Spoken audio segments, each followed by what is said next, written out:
కాంగ్రెస్ పార్టీలో చేరిన బీఆర్ఎస్ ఎమ్మెల్యేలపై అనర్హత వేటు తప్పదా? సీఎం రేవంత్ కూడా పార్టీలో చేరిన ఎమ్మెల్యేలను ఆల్రెడీ మానసికంగా ప్రిపేర్ చేసేశారా?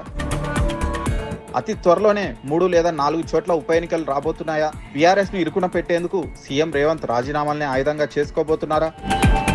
తెలంగాణలో 10 నెలల కింద జరిగిన అసెంబ్లీ ఎన్నికల్లో మెజారిటీ సాధించి అధికారంలోకి వచ్చింది కాంగ్రెస్ పార్టీ. 10 ఏళ్ల బీఆర్ఎస్ పాలనపై వ్యతిరేకత అస్తం పార్టీకి కలిసొచ్చింది. పీసీసీ చీఫ్ గా రాష్ట్రమంతా తిరిగిన రేవంత్ రెడ్డి ఎన్నికల తర్వాత సీఎం పీఠం ఎక్కి కూర్చున్నారు. అయితే పార్టీకి గెలిచిన మెజారిటీ మార్కుకు కేవలం 5 సీట్లే ఎక్కువ సాధించగలిగింది కాంగ్రెస్. దీంతో ప్రభుత్వం ఎప్పుడైనా కూలిపోతుందన్న ప్రచారాన్ని తెరపైకి తెచ్చారు బీఆర్ఎస్ నేతలు. వీటికి విరుగుడుగా ఆపరేషన్ ఆకర్షకు తెరతీశారు సీఎం రేవంత్ రెడ్డి. లోక్సభ ఎన్నికలకు ముందు బీఆర్ఎస్ ఎమ్మెల్యేలను పార్టీలో చేర్చుకోవడం మొదలుపెట్టారు. దీంతో విడతల వారీగా 10 మంది బీఆర్ఎస్ ఎమ్మెల్యేలు, 6 ఎమ్మెల్సీలు హస్తంగూటికి చేరారు.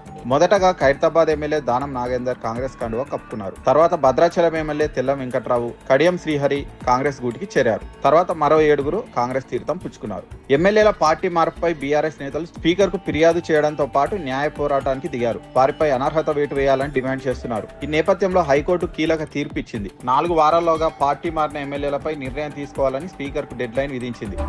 లేదంటే తాము కేసును విచారణ జరుపుతామని చెప్పింది. హైకోర్టు తీర్పుతో స్పీకర్ కు నిర్ణయం తీసుకోక తప్పని పరిస్థితి ఏర్పడింది. 2/3 బీఆర్ఎస్ ఎమ్మెల్యేలను చేర్చుకుని శాసనసభ పక్షాన్ని విలీనం చేసుకోవాలని సీఎం రేవంత్ మొదట భావించారు. కానీ అది ఇప్పట్లో సాధ్యమయ్యే పరిస్థితి కనిపించడం లేదు. దీంతో ఎమ్మెల్యేలతో రాజీనామా చేయించి ఉప ఎన్నికలకు వెళ్లాలని సీఎం రేవంత్ భావిస్తున్నట్టు తెలుస్తోంది.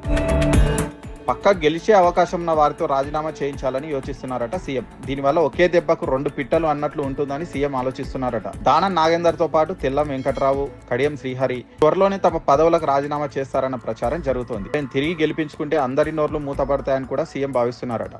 ఎలాగో అనర్హత వేటు పడడం పక్కా కావడంతోనే సీఎం వ్యూహం మార్చినట్లు టాక్ అయితే నడుస్తోంది.